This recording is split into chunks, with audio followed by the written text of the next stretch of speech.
Instead of focusing on winning arguments, we're teaching the basic fundamentals of sales and marketing and how we can use them to win in the world of politics, teaching you how to meet people where they're at on the issues they care about. Welcome to The Brian Nichols Show. Well, happy Thursday there, folks. Brian Nichols here on The Brian Nichols Show, and thank you for joining us on, of course, another fun-filled episode. I am, as always, your humble host, and today looking forward to digging into the loss that was the primary race that Liz Cheney was facing back on Tuesday. To help me do that is our good friend Kenny Cody. But before we get there, want to go ahead and give a shout out to today's sponsor, and that is the Expat Money Show. Head over to briannicholsshow.com/expat, where you can sign up to subscribe, to the amazing Expat Money podcast. Don't worry, I have something for you to sign up for in a second. But first, let's subscribe to the Expat Money Show, where you can learn how to protect the money that you work so hard to earn from ambulance-chasing lawyers, nefarious creditors, and greedy, unjust governments. Our good friend Mikkel Thorpe is going to help people just like you to invest internationally, secure second passports and residencies, eliminate your tax bill, and take advantage of offshore structures so you can travel the world freely and never have to worry about money again. And okay, I go back to saying you need to sign up. Yeah, you need to sign up for the Expat Money Summit. It's taking place November 7th through November 11th. 5 days, 30 expert speakers, amongst them the one and only Congressman Ron Paul. So you want to get your free tickets, head over to briannicholsshow.com/expat, sign up, get your free tickets to this virtual summit, the Expat Money Summit. Yes, one more time, briannicholsshow.com/expat. All right, folks, so on to today's episode. I mentioned it. You know him, you love him. It's our good friend from Cody's Concerns, Kenny Cody. Welcome back to the Brian Nichols Show. How are you, Brian? Doing good, brother. Thanks for having me on, man. Great to have you back, Kenny. And you're doing the Lord's work, my friend. You're in the public education system, actually trying to help educate and fight back against the indoctrination of our kids. Number one. Number two, you're the Cook County GOP chair, might I add, the youngest ever. And number three, you're out there writing bangers every other week for Town Hall, or today we're talking about a piece you wrote over at Newsmax. Kenny, I don't know when you have time to sleep, but my man, you're doing amazing things. Welcome back. What's been new in your world? I just get back to work, man. I've been trying to write columns. We just got through our primaries in May, and then again in our general election here in the county, but primary state and federal wide here in Cook County. So we're glad to be through with that. On to the general election. I hope the GOP can take their momentum into November. Hopefully some candidates can revise some of their strategies. I know some Republicans are down in the polls, but I have confidence that the summer is always pretty rough on Republicans when it comes to polling. So I'm hoping we take some momentum in November and defeat the Socialist Democrats. I'm looking forward to it. Well, let's talk about taking out some of our own ranks first, because sometimes you got to clean house, right? We saw this in the Libertarian Party. Now we're seeing that right now in the Republican Party as well. And one of those folks who their clock was cleaned, and that was the one and only daughter of warmonger himself, Dick Cheney, and that is Liz Cheney. Liz Cheney, Congresswoman out in Wyoming, and she was soundly defeated in her Republican primary. Now, if you go on to any corporate media entity and you turn on the news, you're going to see sob stories. Everybody saying we would welcome Liz Cheney on to our show. And then, of course, Kenny, they're going to ask the question, so Liz, are you preparing to run for president in 2024? They're all excited to talk to her about maybe her future political aspirations. And let's be real, it's because she's a foil against Trump and she's a foil against the rest of the GOP, right? But if you're in the GOP, there's a lot of reasons that we should be celebrating. And frankly, we should be looking forward now in a party without Liz Cheney. You wrote an article over at Newsmax. The reason to celebrate Liz Cheney's losses are many. And hey, we got about 20 minutes or so, Kenny. Let's dig into some of those reasons. Why should we be celebrating, if you're a Republican, Liz Cheney's loss out there in Wyoming? For one, just the general election momentum. I mean, we're cleaning house, as you said. We're getting rid of these rhinos. We're getting rid of these sort of moderate squishes. And, I've seen a lot of criticism of, myself and other people who are celebrating this loss. But, the good thing about it is, Cheney did vote with Trump 92% of the time. That's about the fact that's true. However, the 8% that she did not vote with him are some of her worst casualties during her congressional tenure. Those votes to send weapons over to Ukraine, the votes to promote the military-industrial complex, the votes to go to war in Afghanistan, in Iran, in Iraq, in the Middle East, to solely benefit the military-industrial complex that her and her father are invested in. So yes, did she vote with Trump 92% of the time? Absolutely. But the 8% she didn't vote with him are some of the most harmful policies in United States history, and some of the most bad mistakes that Republicans can make in foreign policy. And that was the 8% that she didn't vote with him on, and that's why she got beat. As late and early, well, I don't want to say late, as recent as 2020, I advocated for Liz Cheney to be thrown out of leadership and defeated in a primary. Why did I do that? That was before she came out against Trump. That was before she voted to impeach him the second time.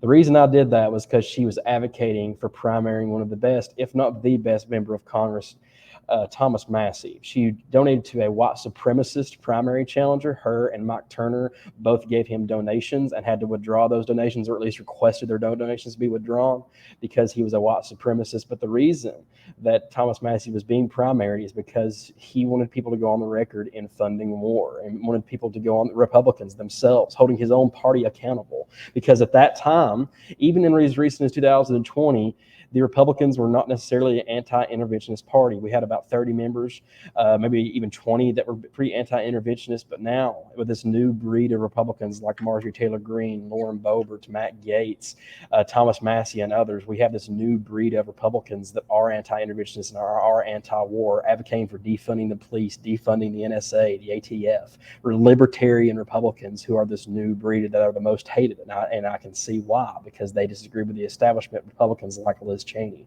But as recent as 2 years ago, I was calling for her removal as caucus chairman. I was causing her removal from Congress in general, and I'm glad everybody caught up to speed, because she got beat to death by 38 points by a libertarian populist that advocated against the military-industrial complex and her campaign issues. So I am very glad that I was right 2 years ago, and I'm glad that the party's up to speed now. Well, and we always talk about, when we talk about the world of sales, resetting narratives, right? You're not responding to your competitor's narrative. Let's think about this in the business perspective, right?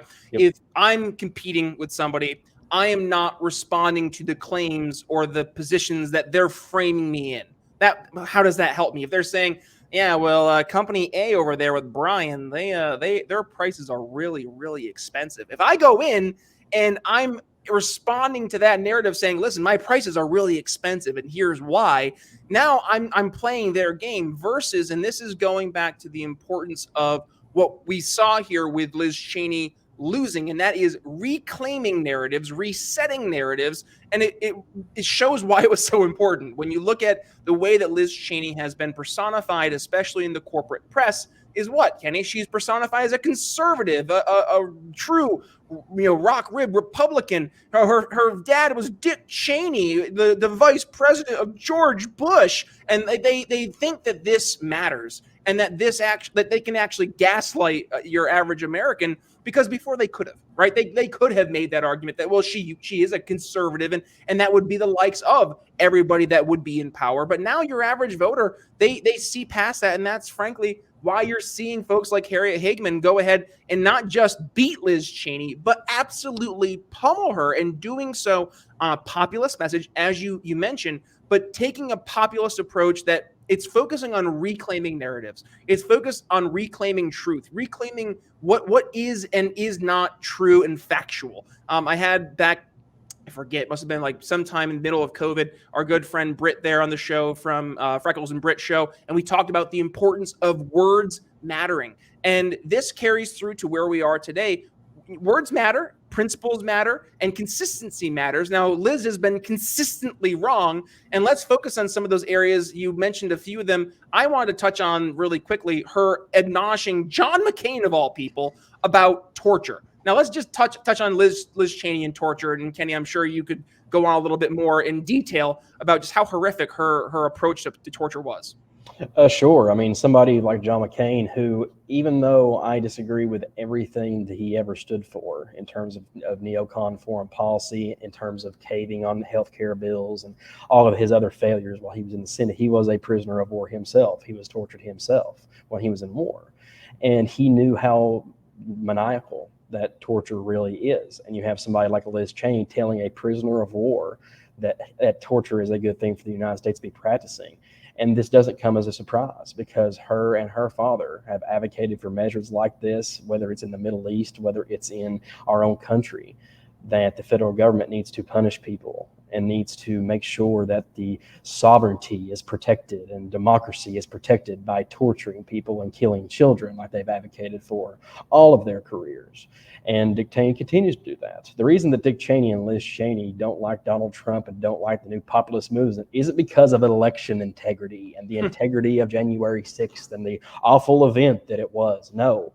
They hate us. They hate Trump people. They hate populists and libertarian populists like me because I disagree with how her family is worth anything.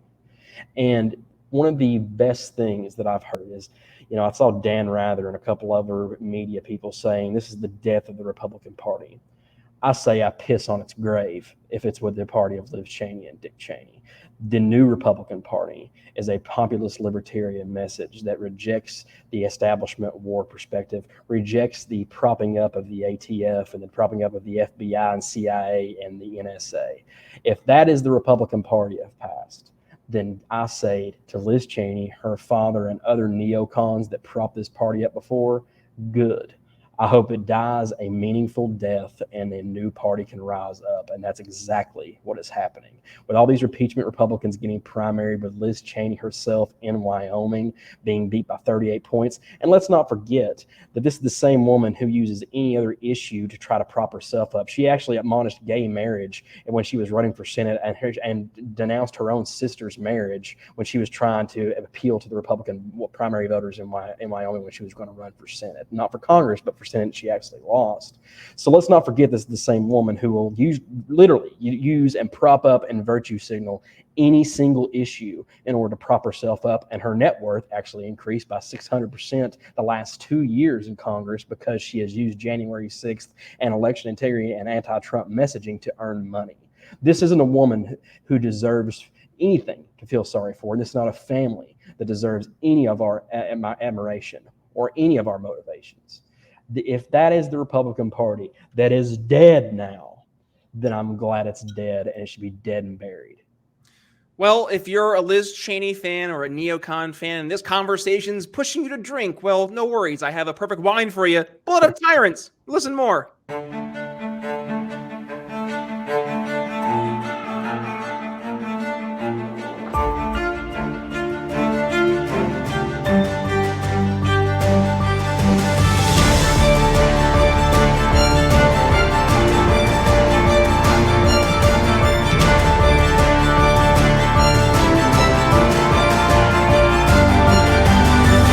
That's right. Use code TBNS at checkout. You get $5 off Blood of Tyrants wine. And by the way, Kenny, Cody, you partake in wine. I do not. I do not drink anymore. But you do, and you ordered some of our Blood of Tyrants wine. Talk to us. What was your experience? It was fantastic. I mean, eating a red wine that you can eat with a steak, and it had a great taste. It wasn't too heavy. It was easy to drink, especially with a meal. So I really enjoyed it. The people at Blood of Tyrants, afforded me 2 bottles, and I absolutely enjoyed it. It was very smooth. I don't like a very thick wine myself. I don't like something that's very staunch tasting and things like that. But that was just smooth as it could get. So I really appreciated that from Blood of Tyrants, and it was well worth the money spent. See, now you're making it hard for me because I don't drink anymore. I want to partake. However, I'm going to take your word for it in this case. And folks, if you want to go ahead and not just take Kenny's word for it, but actually go ahead and try some Blood of Tyrants wine. As I mentioned, $5 off. Use code TBNS at briannicholsshow.com/wine. But fast forward, Kenny, let's gonna go towards not just the future, but specifically Liz Cheney's future. Now, this was teased immediately after her losing, not by anyone in particular, but by her. And that was her comparing herself to Abraham Lincoln in the possible ascension to the presidency. And Liz Cheney actually thinks right now, as do a lot of other folks in the corporate media who are fawning at asking this question over the past few days about her future political prospects. Liz, are you planning on running for president one day, maybe in 2024? She won't rule it out. But Kenny, I mean, the writing's on the wall. This is absolutely what she's doing. She's putting herself in a position right now to be an alternative to Joe Biden and an alternative to that just evil Donald Trump. So talk to us. What are your thoughts on Liz Cheney's political aspirations? And oh, by the way, where will she find political home? I know it's not the Libertarian Party. She think maybe the Forward Party? I hope she comes and gets her another dose, is all I can say. I hope she runs. Please, Liz, I'm begging you, please run again. So whoever we run in 2024, be that Donald Trump, Ron DeSantis, or anybody else, I beg you to run, because people don't even realize it's the same issue that's happening in Alaska with Lisa Murkowski. I mean, the Democrats are the ones who switched over and voted for Liz Cheney. That happens in open primary states. Democrats are switching over and voting in GOP primaries in order to prop up the least effective or the least bad Republican in that certain election. So I hope she runs, because she won't take any votes away from Donald Trump. She's going to take votes away from Joe Biden. She's going to take votes away from the Democratic nominee. Those virtue-signaling independents are going to choose a choice. They're not going to choose Liz Cheney. I promise you that. Liz Cheney is everything the Republican Party has always been hated for. She may not be as vocal, and she may not be as populist, and may not be as blunt as me and a bunch of other people, but she is no sensible independent is going to vote for a Cheney as an alternative to a Democrat or a Republican. And I promise you that more Democrats will switch over and vote for her than would vote for Donald Trump or Biden. I mean, it's preposterous to think that she's going to siphon off on Trump's vote. If anybody is a testament to that, look at Dave Wasserman's tweet. That primary itself proved that she's not going to siphon anything off of Donald Trump. So I pray that she runs. I really, really, really hope so, because that'll further signify that we are not the party of old, and we are not the party of Bush, Cheney, or anything else. And the fact that she compared herself to Abraham Lincoln, that's absolutely hilarious. If Abraham Lincoln didn't get beat by 40 points, he may have lost a few state legislative elections and a few congressional races, but he did not get beat as an incumbent for 10 years when she had won every other election by 40 points in primaries, and all of a sudden she gets beat by 40 herself. That didn't happen to old Abe Lincoln. I promise you that. And the fact, I don't know what the phrase was. I forget who it is. It was a vice presidential debate. Senator, you're no John Kennedy. Liz, you're no Abraham Lincoln. So please step up, get beat to death again. I would love to be writing another article in 2024 about how pathetic you are.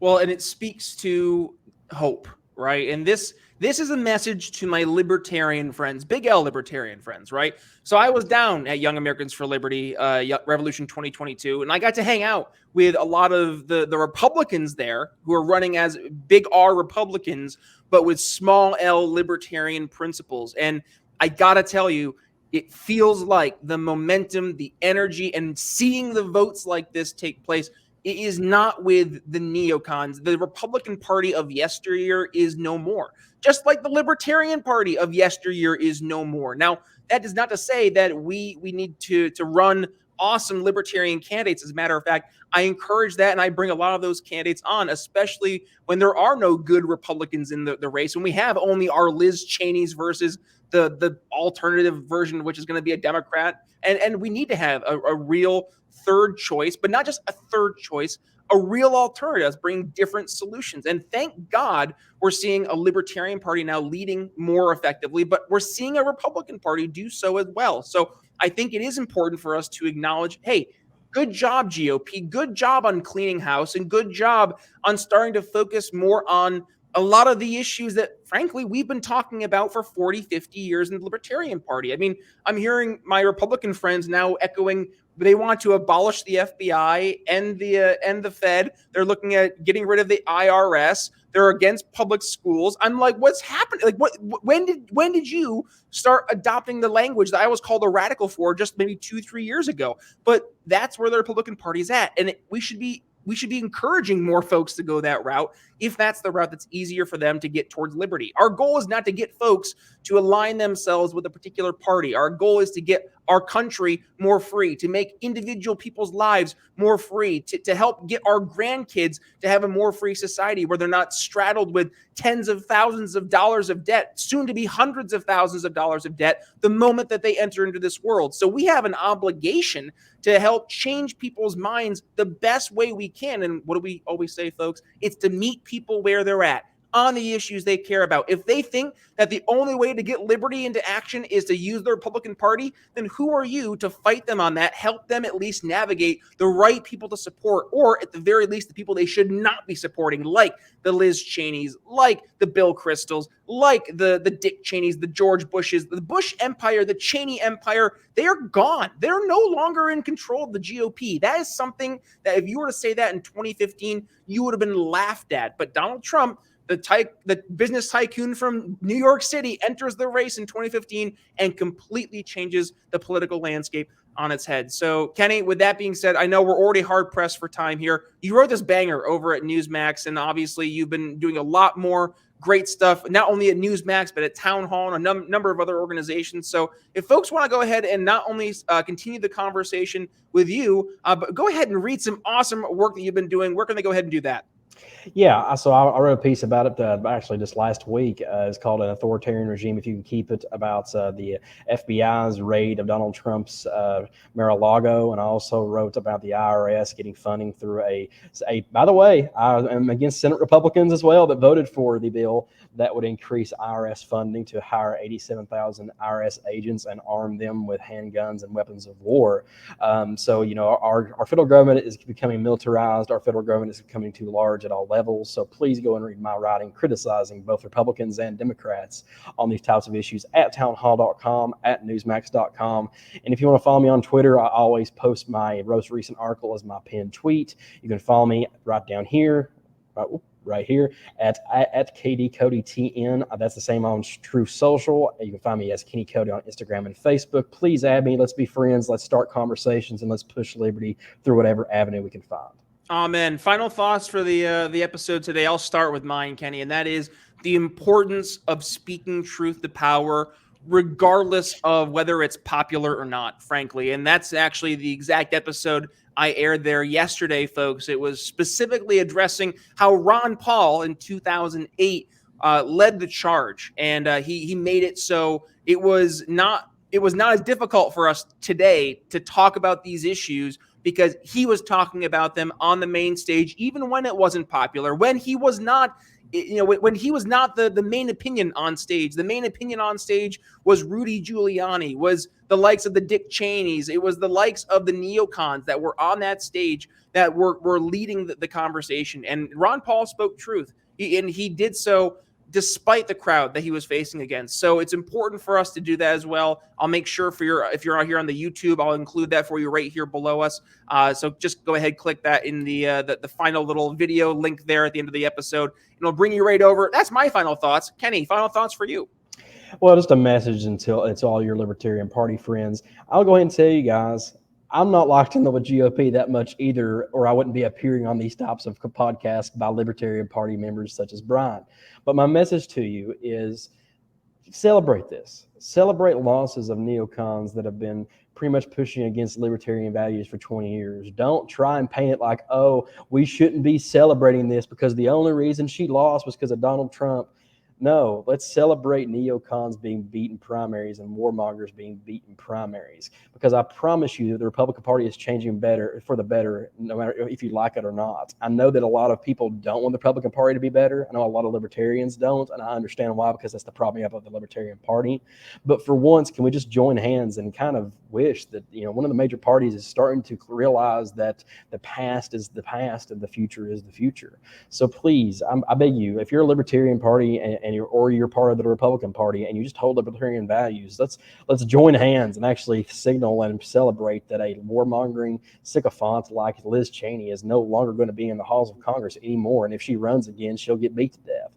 The party is changing, just like the LP is changing for the better. The GOP is changing for the better too. So don't just try and slam dunk on, we can't celebrate this because this is Trump. For once, just pick up your bootstraps. Don't try and make this about the GOP or make this about the LP. Just celebrate that a neocon warmonger is no more. And if you want to share my thoughts, if you want to join me in this fight, please, I will go on any podcast. I will join you in calling out either Republicans or Democrats that are holding up neocon values and holding up interventionist values. Let's just all join together and try to push liberty forward.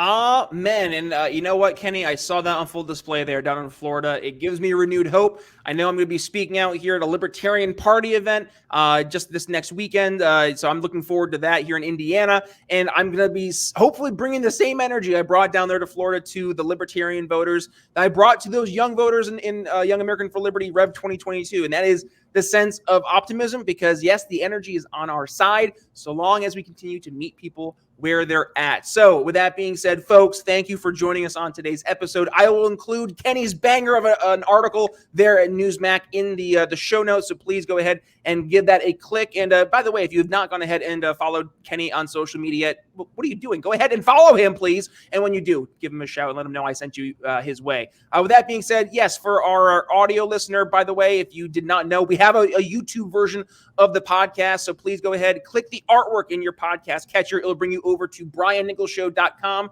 where first you can go ahead and find the entire transcript of today's episode, all 560 plus other episodes. But yes, a direct link to our YouTube page, where when you head over there, hit that subscribe button, that little notification bell, so you're not missing a single time we have a new episode air 5 days a week. And folks, I truly cannot thank you enough. The reviews have been so just great to read. So I'm glad that you guys are getting value. I love hearing your questions. If you're here on YouTube, give us a question that you have for future episodes below in the chat. Otherwise, with that being said, that's all we have for you today. It's Brian Nichols signing off here on the Brian Nichols Show for the one and only Kenny Cody. We'll see you tomorrow. Thanks for listening to the Brian Nichols Show.